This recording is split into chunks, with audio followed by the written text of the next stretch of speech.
మొన్న గతంలో జరిగినటువంటి స్థానిక సంస్థల ఎన్నికల్లో గ్రామ పంచాయతీ ఎన్నికలు గాని మున్సిపల్ ఎన్నికలు గాని కార్పొరేషన్ ఎన్నికల్లో భారతీయ జనతా పార్టీ అభ్యర్థులుగా గెలిచినటువంటి ఆ అమ్మవారి ఆ స్వామివారి ఆశీర్వాదంతో గెలిచినటువంటి ప్రజల ఆశీర్వాదంతో గెలిచినటువంటి మా గౌరవ ప్రజాప్రతినిధులందరూ కూడా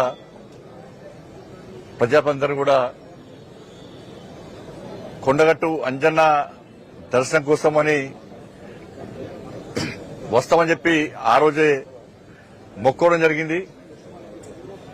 ఆ తల్లి దయతోని ఆ స్వామివారి ఆశీర్వాదంతోని ప్రజల ఆశీర్వాదంతోని కార్యకర్తల కృషితోని అనేక మంది గతంలో ఎన్నడూ లేని విధంగా అనేక మంది ప్రజాప్రతినిధులు వాళ్ళ విజయం సాధించడం జరిగింది. వార్డు మెంబర్లు గాని ఉప సర్పంచ్లు గాని సర్పంచ్లు గాని కౌన్సిలర్లు గాని కార్పొరేటర్లు గాని మేయర్ గారు గాని డిప్యూటీ మేయర్ గారు గాని అందరూ గెలిచినటువంటి ఈ శుభ సందర్భంలో ఆ మొక్కు తీర్చుకోవడానికి ఈరోజు కరీంనగర్లోని నేను నమ్ముకున్న నన్ను ముందు నడిపే ఆ తల్లి దయతో ముందు నడిచేటువంటి నా తల్లి మహాశక్తి అమ్మవారి యొక్క సన్నిధానం నుంచి చాలా శక్తివంతమైన దేవాలయం, కోరిన కోరికలు తీర్చేటువంటి సన్నిధానమైనటువంటి కొండగట్టు అంజన్న స్వామి దేవాలయం వరకు కూడా ఈ పాదయాత్ర నిర్వహించాలని చెప్పి నిర్ణయించుకున్న సందర్భంలో ఈరోజు ఆ యాత్రను ప్రారంభిస్తున్నాం. ఇది రాజకీయాలతో ముడిపడినటువంటి యాత్ర కాదు. ఇది ఒక మొక్కును తీసుకోవడానికి తీసుకున్నటువంటి యాత్ర. ఒక మంచి ఆలోచనతోని ఒక సంకల్పం తీసుకున్నాం. సమాజ సేవ చేయాలి, దేశ సేవ చేయాలి, ధర్మరక్షణ చేయాలని చెప్పి ఒక సంకల్పం తీసుకుని స్వామివారి కరుణా కటాక్షలతో ఎన్నికల్లో పోటీ చేసినాం. ఇలా వారి దయతో ఇలా విజయం సాధించినాం కాబట్టి ఆ మొక్కు తీసుకోవాల్సిన అవసరం ఉంది కాబట్టి ఈరోజు అంజన్న యాత్ర కోసం పోతున్నాం. ఇవాళ గతంలో కూడా పార్లమెంట్ సభ్యునిగా మొదటిసారి గెలిచినప్పుడు కూడా నేను యాత్ర చేయడం జరిగింది. కాబట్టి ఈ యాత్రను విజయవంతం చేయడానికి ఇలా వేలాదిగా కార్యకర్తలు తరలి వస్తున్నారు. ఇవాళ కొత్తపల్లి, రేకుర్తి, పూడూరు, కురిక్యాల, వెదిర, గంగాధర అంతా కూడా మలయాళ అంతా కూడా వారు ఆ ప్రాంతాల నుంచి వాళ్ళు యాడ్ అవుతా ఉంటారు. వాళ్ళు ఎవరికి రావద్దని చెప్పినాం. కాబట్టి 10th ఎగ్జామ్స్ కూడా ఉన్నాయి. నిన్న మీడియా కూడా ఇవ్వడం జరిగింది. 10th ఎగ్జామ్స్ పిల్లలు కూడా ఏ ఇబ్బంది కాకుండా ఉండాలని ఆశతో క్రమశిక్షణతో మీడియా, పోలీస్ అధికారుల యొక్క సహకారంతో ఈరోజు ఈ యాత్రను ప్రారంభిస్తున్నాం. మరి మీరందరూ కూడా సహకరించాలని చెప్పి మీ అందరికీ కూడా విజ్ఞప్తి చేస్తూ అంజన్న స్వామి ఆశీర్వాదంతో మా తల్లి మహాశక్తి అమ్మవారి ఆశీర్వాదంతో మోడీ గారు ఇచ్చినటువంటి స్ఫూర్తి, నితిన్ నబీన్ గారి యొక్క ఆదేశము, రాష్ట్రంలో రామచంద్ర గారి యొక్క నేతృత్వము ఇవన్నీ ఈరోజు ఈ విజయ పరంపర కొనసాగిస్తున్నాం. రాబోయే రోజుల్లో కూడా ఆ తండ్రి ఆశీర్వాదం అందరి మీద ఉండాలని చెప్పి మనస్ఫూర్తిగా కోరుకుంటూ ఈ యాత్రకు మీరు సహకరించాల్సిందిగా కోరుతా ఉన్నాం. ఏపీ నుంచి పవన్ కళ్యాణ్ మినహా బీజేపీ ప్రభుత్వం కేంద్రంలో ఉన్న ప్రభుత్వం కానీ మీరు కానీ ఏం చేయలేదని ఆరోపణలు ఉన్నాయి. ఆంధ్రప్రదేశ్ లో ఉన్నది ఎన్డీఏ ప్రభుత్వం. ఆంధ్రప్రదేశ్ లో ఉన్నది భారతీయ జనతా పార్టీ, తెలుగుదేశం పార్టీ, జనసేన ప్రభుత్వం. డబుల్ ఇంజన్ సర్కార్ ఆంధ్రప్రదేశ్ లో ఉంది కాబట్టే ఆంధ్రప్రదేశ్ నుంచి నిధులు కొండగట్టుకు వచ్చినాయి. కాబట్టి ఇక్కడ కూడా నెక్స్ట్ వచ్చేది డబుల్ ఇంజన్ సర్కారే. కాబట్టి కొండగట్టును తిరుమల తిరుపతి దేవస్థానం తరహాలో అభివృద్ది చేస్తాం. అక్కడ దీక్ష చేసుకున్న స్వాముల దీక్ష విషయంలో గాని, మాల విరమణ విషయంలో గాని, ఆంజనేయ స్వామి జయంతి సందర్భం గాని, ఇతరత్ర విషయంలో గాని, మంటపం గాని, నిరంతర భోజనశాల గాని, అక్కడ గిరి ప్రదక్షిణ విషయంలో గాని, నీటి సౌకర్యం విషయంలో గాని, కళ్యాణ మండపం విషయంలో గాని, గెస్ట్ హౌస్ల విషయంలో గాని అన్ని విషయాల్లో ఒక బ్రహ్మాండమైన ప్లాన్ తోని మేము ముందుకు వస్తాం. ఇలా విమర్శించే వాళ్ళు 10 సంవత్సరాల అధికారంలో ఉన్నారు. ఒక్క పైసా ఇవ్వలే, 100 కోట్లు ఇస్తాం, 200 కోట్లు ఇస్తాం, 500 కోట్లు ఇస్తాం అని చెప్పిన వ్యక్తులు, కొండగట్టుకు వచ్చి మొక్కులు తీసుకున్న వ్యక్తులు, కానీ ఆంజనేయ స్వామికి ఇచ్చిన మొక్కులు మాత్రం తీర్చుకునే పరిస్థితులు లేరు. ఈ ప్రభుత్వం వచ్చి 2 సంవత్సరాలే ఒక్క పైసా ఇవ్వలే. కాబట్టి అక్కడ ఇచ్చింది ఎన్డీఏ ప్రభుత్వం ఇచ్చింది, ఎన్డీఏ ప్రభుత్వం ఉంది. ఇక్కడ కూడా నెక్స్ట్ ప్రజలు అదే కోరుకున్నారు. డబుల్ ఇంజన్ సర్కార్ వస్తేనే ఇవాళ కొండగట్టు గాని అభివృద్ది చెందుతాయని చెప్పి ఒక ఆలోచన రావాలి. తప్పకుండా మేము దానికి అన్ని రకాలుగా ఒక ప్లాన్ తో ఉన్నాం. గత ప్రభుత్వము నేను కొత్తగా ఎంపీ గెలిచిన తర్వాత ప్రసాదం స్కీమ్ కింద కొండగట్టి వెమ్లవాడ గాని కొండగట్టి గాని ఇల్లంతకుంట దేవాలయం గాని ఈ దేవాలయాలను ఒక టెంపుల్ కారిడార్ గా చేయాలని చెప్పి ఒక ఆలోచన ఉండే. కానీ గత ప్రభుత్వం కనీసము అనుమతి ఇచ్చే పరిస్థితి, అప్రూవల్ ఇచ్చే పరిస్థితి లేదు.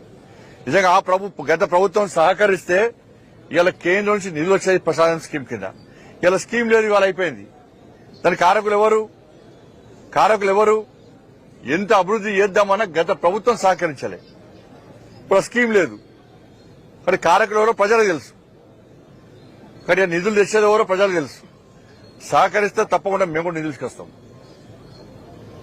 అంటే ఇప్పుడు ఈ యాత్ర మీరు మొక్కు తీర్చుకునేందుకు అంటారు కదా, మొక్కు తీర్చుకోవడంతో పాటు వెనక పొలిటికల్ ఇంటెన్షన్ ఏముంది? ఎవరు అనుకుంటే ఏమైనా ఇప్పుడు నేను ఆంజనేయ స్వామి మా కార్పొరేట్లు అందరికీ చెప్పినాం, మీటింగ్లో చెప్పినాం, సభలలో కూడా చెప్పినాం. కొండగట్టు అంజన ఆశీర్వాదం చేస్తాం, తప్పకుండా వస్తామని చెప్పండి. గతంలో తీసుకున్నాం, ఇప్పుడు తీసుకుంటాం. ఎవరైనా రాజకీయ కోణంతో చూస్తే వాళ్ళ కర్మ ఏం చేస్తామని దానికి ఏం చేయలేము మనం. వాళ్ళు కూడా దేవుడు కరుణించాలని చెప్పి వాళ్ళు కూడా యాత్ర చేసే శక్తిని, సామర్థ్యాన్ని, ఆలోచన కల్పించాలని చెప్పి ఆంజనేయ స్వామి వేడుకుంటున్నాను.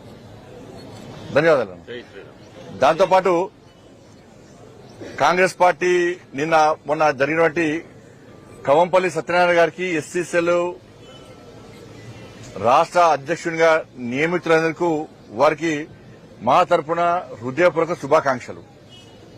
దురదృష్టం ఏంటంటే నాకు గాంధీ భవన్ లో నిర్వహించిన సభలో తుంగతుర్తి ఎమ్మెల్యే అది ఎంత మూర్ఖుడంటే, ఎంత ఫాల్తు మాటలు మాట్లాడినంటే, ఈ భాష మాట్లాడుతున్నంటే అర్థం చేసుకోండి. వాళ్ళ రాష్ట్ర ముఖ్యమంత్రి కాంగ్రెస్ అంటే ముస్లిం, ముస్లిం అంటే కాంగ్రెస్. ఎస్, ఇలా యథా రాజా తదా ప్రజ. ఇలా ముఖ్యమంత్రి బాటలు నడుస్తున్నట్టున్నారు కాంగ్రెస్ పార్టీ నాయకులు. ఇలా ఎంఐఎం పార్టీ నాయకులు గతం కట్టేసి ఇలా ఎన్టీఆర్ గార్డు కూల్చేస్తాం, పీవీ గార్డు కూల్చేస్తామంటే ఇలా ఎంఐఎం పార్టీని బీఆర్ఎస్ పార్టీకి బొందబెట్టిన విషయాన్ని గుర్తుంచుకోవాలి. 15 నిమిషాలు సమయం ఇస్తే నరికి చంపుతానే ఎంఐఎం పార్టీని మొత్తం ఎక్కడ కూడా భూస్థాపన చేసిన విషయాన్ని గుర్తుంచుకోవాలి. రెడ్డి అయినా రావైనా ఎవ్వలైనా కూడా మా కాళ్ల కిందకి వచ్చి పడుండాల్సిందే అని చెప్పి ఎంఐఎం పార్టీ అంటే కూడా సిగ్గు లేకుండా, పౌరుషం లేకుండా, రేషం లేకుండా, రోషం లేకుండా వాళ్ళ మోచేతి నీళ్లు దాగే కాంగ్రెస్ బీఆర్ఎస్ పార్టీ నాయకులారా, మీ నాయకుల వ్యవహారశాలి ఫస్ట్ మార్చుకోండి. ఫస్ట్ అంత వేదిక మీద అర్చకులను పిలిపించి, బ్రాహ్మణత్వం పిలిపించి వాళ్ళు స్పష్టంగా ఆశీర్వాదం ఇస్తుంటే ఇలా హిందూ ధర్మం గొప్పతనం, సర్వే జన సుఖినోభవంతు అని చెప్పి ప్రతి వ్యక్తి, ప్రతి ప్రాణి సుఖ సంతోషాలతో ఉండాలని కోరుకునే ధర్మమే నా హిందూ ధర్మం. గాడ్ బ్లెస్ యూ కాదు, సర్వే జన సుఖినోభవంతు. ఇది నా హిందూ ధర్మం యొక్క గొప్పతనం. కానీ ఆ మూర్ఖుడికి ఏం రాలే, బ్రాహ్మణోత్తంలో ఆశీర్వాదం తెలియదే. అక్కడ వేదికమైన నాయకులకు సిగ్గుండాలి కొంచెం. పోయి నీ భార్య పిల్లలు అడుగుండ్రి. అడా నిన్న వేదికమైన మహేష్ కుమార్ గౌడ్ గారు మీతో పాటు మీ నాయకులు పోయి మీ తుంగతుర్తి ఎమ్మెల్యే బ్రాహ్మణోత్తల మీద, హిందూ ధర్మం మీద మాట్లాడిన మాటలు తీసుకుపోయి మీ భార్య పిల్లల మీద నిలబెట్టి ఆయన మాట్లాడేది కరెక్టేనా? ఎంత ఆహ్లాదం పొందిరు వేదికమైన నాయకులు. అబ్బా, చప్పలు కొడుతున్నారు, నిజంగా చప్పలు కొడుతున్నారు, కేరింతలు కొడుతున్నారు కాంగ్రెస్ పార్టీ నాయకులు. హిందూ ధర్మాన్ని ఏలన చేస్తే, బ్రాహ్మణోత్తముల యొక్క ఆశీర్వాదాన్ని ఏలన చేస్తే, బూతులు మాట్లాడితే కాంగ్రెస్ పార్టీ వేదికమైన నాయకులు చప్పలు కొడుతున్నారు. ఆనందం, రాక్షసానందం పొందుతున్నారు. హిందూ సమాజం చూడాలి ఇవాళ, దాన్ని హిందూ సమాజం గుర్తించాలి. ఇవాళ కాంగ్రెస్ పార్టీ యొక్క ద్వంద్వ విధానాలు, కాంగ్రెస్ పార్టీ యొక్క హిందూ వ్యతిరేక విధానాలను ఇలా హిందూ సమాజం గుర్తించాలి. ఎన్ని రోజులకే పడుంటాం? అరే దేవుణ్ణి తిట్టిర్రు, దేవాలయాన్ని గూస్తున్నారు, సమాజాన్ని చీల్చే ప్రయత్నం చేస్తున్నారు, నిర్లక్ష్యం చేస్తున్నారు హిందూ సమాజాన్ని. చివరకు బూతులు తిట్టే స్థాయికి వచ్చిర్రంటే ఇలా తుంగతుర్తి నువ్వు ఎట్లా గెలుస్తావు చూస్తాం ఈసారి ఇండియా. నువ్వేదో అంటున్నావు కదా, నువ్వు ఎస్సీవా బీసీవా? ఫస్ట్ చెప్పు, నువ్వు ఎస్సీవా బీసీవా? దేవుడు ఒక్కడే. నేను అంటున్నా దేవుడు ఒక్కడే. నిజమైన క్రిస్టియన్స్ ఎవ్వరు కూడా ఈ భాష మాట్లాడరు. నిజమైన క్రిస్టియన్స్ మొదటి నుంచి క్రైస్తవంలో ఉన్నటువంటి ఎవ్వరు కూడా ఈ భాష మాట్లాడరు. ఇవాళ నువ్వేం చేసినావు తుంగతుర్తి ఎమ్మెల్యే? నువ్వు ఈ దేవుని మోసం చేసి ఆ దేవుని దగ్గరికి పోయినావు. నువ్వు నీకు జన్మనిచ్చినటువంటి దేవుణ్ణి మోసం చేసి ఆ దేవుని దగ్గరికి పోయినావు. ఆ దేవుడు ఎప్పుడు శిక్షిస్తాను నేను? అరే ఆ దేవుని మోసం చేసి నారకొచ్చిండు మూర్ఖుడు, ద్రోహి, దేవుల మోసం చేసే ద్రోహి అని చెప్పి నీకు శిక్షించడం స్టార్ట్ చేశారు. నీ పతనం తప్పదు, రాసి పెట్టుకో. నీ క్షమాపణ చెప్పాలని అవసరం హిందూ సమాజానికి అవసరం లేదు.